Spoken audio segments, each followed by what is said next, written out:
Guys, it's good to see you. Reviewing the tape, a lot of positive things. I thought the energy was really good from start to finish. I thought there was edge on tape. Tech plays hard and they play inspired, and for us to go out and play the way we did, way proud of the team. And then I thought there's so many examples of here's something in practice, here's a drill, here it is showing up in a team period, and then here it is showing up in a game. And to continue to build with that thought in mind, I think just really kind of keeps us focused on a process and gets us better and better, which we're going to need to be for this next one. I have a lot of respect for Coach Venables and this team we're playing and the environment and all of it. And so we're going to have to continue to grow and improve so that we can put our best effort forward. Take any questions you guys got. Dave, what do you see from Dylan Gabriel and just their offense in general? He's got a really live arm. There's great confidence in him, and so he'll throw from one hash to the other sideline. He's got great anticipation, so he throws guys open. And then he can beat you with his legs too. If everything's covered and there's nowhere to go with it, he can take off running. And so you have to be really sound with your pass rush, and it helps to have vision on the ball with your coverage, or vision on the quarterback rather. So, yeah, he makes it very difficult. Coach, on Saturday night you talked about you were waiting for some X-rays back on Drake. Do you have an update on him? Yeah, he broke his leg, and so his fibula is broke, and he's having surgery today, and so I think we're going to miss him. Yeah, when I look at Drake, I think of just from this year, just all the improvement he made, and just his mindset towards work, and he was kind of he was progressing from, hey, here's the second tight end, here's a guy that can block when Ben's getting out into routes, to where now, hey, here's Drake, here's your game plan, here's your routes, right? Here's your matchups. And I know he was looking forward for more of that, so we're all thinking of him for sure. Dave, what is the biggest difference between Brett Venables' Oklahoma and Lincoln Riley's Oklahoma that you faced in the past? I think right now with Coach Venables, I think they're still kind of finding themselves, which, you could say that about us too, over here.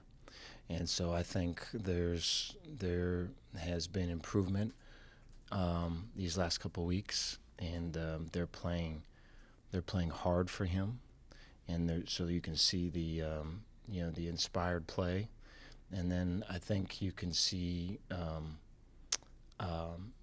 kind of a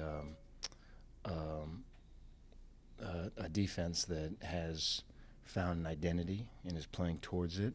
And then you're looking at, offensively, they really ran the ball well this last game, and I'm sure that helped their defense. And so you're seeing kind of a collective team kind of emerging. And so I think that'd probably be the best way to answer that question is, this Oklahoma team is becoming right now.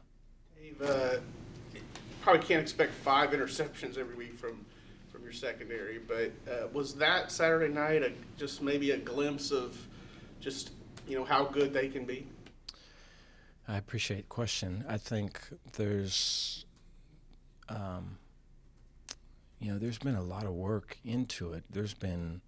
So from the player perspective, it's don't practice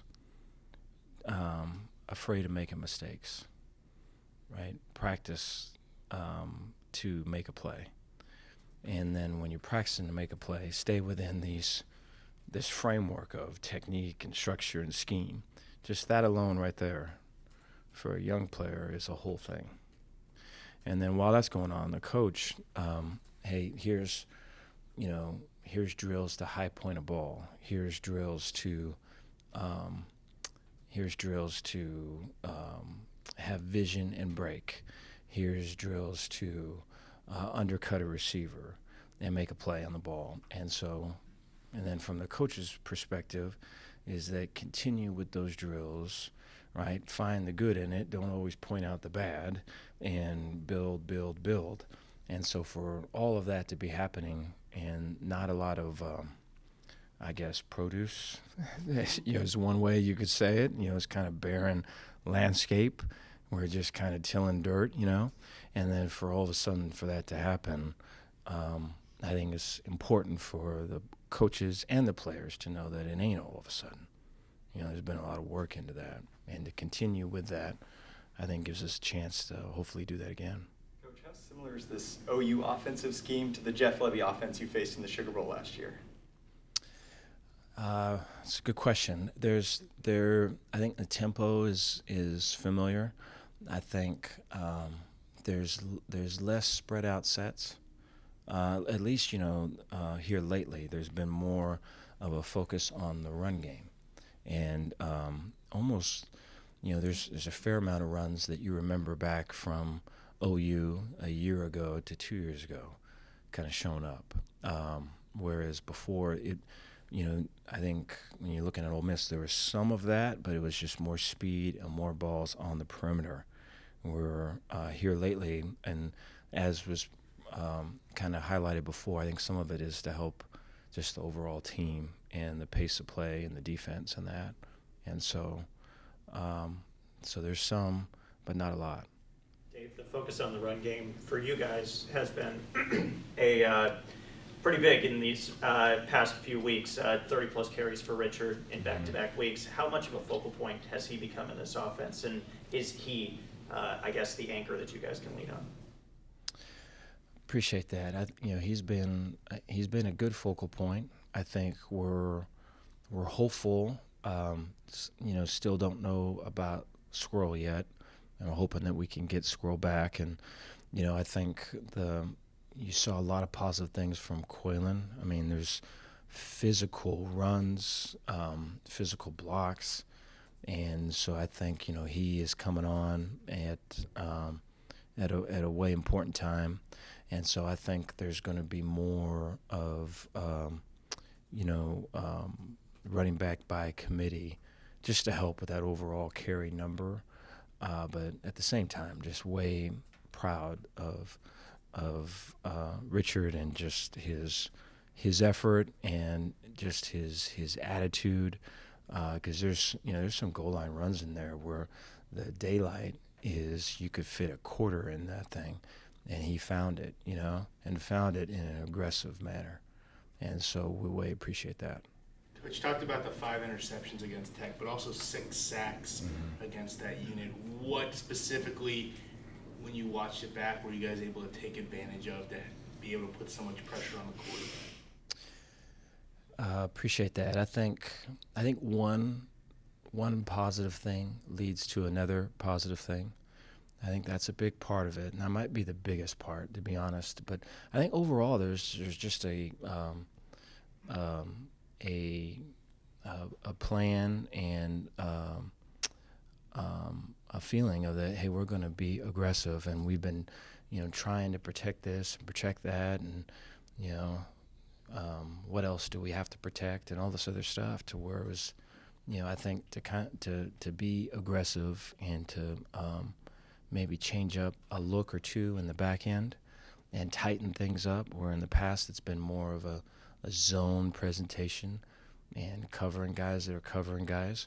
And then along with that, right, implementing more man pressures and simulated pressures and that. I think all of that combined for the thought going into the game that we're attacking these people. And I think once you have that thought, that frees you up in just your base rush or at the base third down rush to attack too. Dave, a big part of that pass rush was Gabe Hall. How have you seen him progress? These last couple of weeks have probably been his best. I think, there has been a growth in him in just practice habits, and a growth in him in, effort which he plays. And so it's really good to see the success that's coming his way based upon his adoption of just great effort and really fine focus on details. I think it's going to serve him well, serve us well here coming up too. Dave, what are your thoughts on how Jackie Marshall's been playing and what he brings to the defense? Physicality. I think he brings an edge to us. I think he, there's a quarterback running there, and he was in coverage and kind of came out of it, and the quarterback kind of gave us a 1-2, and Jackie stayed right with it and was able to make the tackle. And so I think it gives you some athleticism too. I think he is one. One of the things I love the most is just you just see the growth in people just off the field, and you see how that drives the performance on the field. And Jackie's a great example of that. You go back to this time last year to where it is now. It's just way cool. But you talked about Oklahoma trying to find a rhythm under Coach Venables. Seems like, much like you guys, they maybe hit a little bit of a rut midway through the season. Now have kind of hit a little bit of a groove. What have they been doing over the past couple games that you've seen maybe them take a step forward?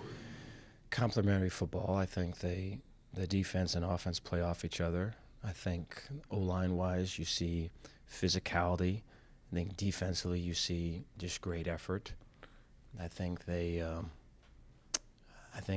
starting to kind of find their groove, and it's like us within a simplified structure, and so they're playing their best football right now. Dave, Coach, how you much of wanna- an impact did Khalil Keith make? And then also, is Kelsey Johnson take on a bigger role now? I mean, it looked like he got a lot of snaps. Yeah, I love just Khalil's story, and it was difficult for him, in summertime and all of it when he was having to make a decision on, do we try to play through it or do we do something about it? And to do something about it meant, this late start for him, and just with this being, it for him, a very difficult decision to make, and for him to go through all of that and then to do the work, and so that when he came back, there wasn't, added work on top of it because of, we're not in shape, or, this isn't in order, or grades aren't that, and he handled all of it. And that's a way cool thing, because that speaks to just his maturity, and so many people have so many hands in that, just in his career here. But there's a physicality that comes with him. There's a confidence that comes with him, and I think there is a feeling of we're going to get this done when he's in there, and it's not a dig at anyone else. I just think he brings that, and we're thankful for it. He played well, I thought, on Saturday, and then you said Kelsey, he does. Kelsey's way aggressive. Film was way impressive. I think his film might be the most impressive of all the impressive performances that we had on Saturday. It might be Kelsey Johnson the most. I think he really got into some blocks and finished violently. I'm so thankful for that. Dave, you mentioned one good thing leads to another on defense. How much of those interceptions on the back end, were sort of in concert with those guys making that push up front, and then sort of vice versa too, the coverage on the back end helping them maybe get a coverage sack or something? Yeah. No, I think a lot of it had to do. I thought, I think that first series, or you could probably go the first two series, kind of told the story that really played out throughout the game. I think to start the game, you notice the quarterback's holding on to the ball, and he was expecting Tampa to and zone and seams, and none of it was there, and he was holding on to it. There's changes that all took place in the back end to keep it tighter. And then on the other side of it, typically we're real thick on the D linemen are real thick on the offensive line, and fighting through guys to squeeze off run gaps and all of it. And if it's a run, it's great. If it's a pass, you're kind of blocking yourself. And so there were stunts that, if it's a run, no stunt. If it's a pass set, turns into a stunt. And we were getting pressure just based upon that. And so I think, all of it is good in the time and space that was last, Saturday's game. And now it's like that, now that that's on tape, moving forward with that type of thinking, and continue to try to push the envelope to be able to give our guys the best opportunity to play this aggressive is going to be key. Dave, kind of on a less serious note, figured we should ask it. Do you have any Halloween plans today? And if so, what are you wearing as a costume? Well, I appreciate that question. It's only right. Yeah. Well, I mean, today we've got a bunch of staff with just little kids, and I remember when Dion and I, when our children were that age. I remember specifically living in Hawaii, and the staff were on would, whatever day Halloween was on, would find a way to kind of make it work to where you could go home and be with your family during Halloween. I remember that being so cool, and just walking the streets there with your kids. And so we're going to do that here. We've done that since I've been here. And so we'll walk off the practice field and get everyone home to their families and all of that. But, I don't know. I think a lot of, from my time, from the drive home to getting home, it's going to be finding a way where away with my wife, where I don't have to answer the door to hand out the candy. See if we can work something out. I don't know. So are you wearing anything? No. Dave, Monterey, what's his status? We're hoping that we get him back. I think it's a wait and see right now. He worked out some yesterday, and he's working out again today. I think it looks promising. Probably no more. Thursday is going to be kind of the cutoff for that. But what's his injury? Hamstring. Dave, given the news of the new media rights deal, what are your thoughts on the job that Commissioner Yormark has done so far in his first few months? Yeah, well, I mean, very proud to be in this conference. And, I mean, you just look at, just speaking for football, I mean, you look at a couple years ago in Iowa State, you look at last year and us, and then, we're still fighting in it now. But you look at, for sure, TCU and Kansas State and everything, it just shows the depth of the conference. And then I think just with, the news that's coming out now, it's just makes a strong conference even stronger. And so excited for the future, and excited for him specifically too. Dave, are there a couple guys who've really stepped up as leaders in the last couple weeks? I think that's continuing. I think, we've had guys like Dylan Doyle and Blake Shapen, Connor Galvin, Jacob Gall, kind of been stalwarts, Bryson Jackson. But then, like a Micah Makuza and Apu, like Garmin Randolph. We've had some guys that have just really kind of been through it in terms of the maturity thing, and which we all go through it. And so, but to come out on the other side and to see that, hey, the off the field drives the on the field, it's pretty neat. And so I think that's happening right now. Thanks, guys. Okay, thank you guys.